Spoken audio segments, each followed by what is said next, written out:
You are what you consume, এই ওয়ার্ডটা একজন জ্ঞানী লোক বলেছিল।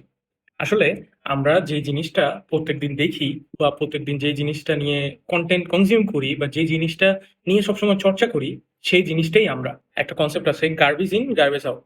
সো আপনারা যদি সারাদিন বসে বসে নেগেটিভ কথাবার্তা, নেগেটিভ পলিটিক্যাল কথাবার্তা এগুলো কনজিউম করেন, সো আপনি নিজেও এগুলো নিয়ে মানে কথা বলা শুরু করবেন, নিজে এগুলো এক্সপ্রেস করা শুরু করবেন।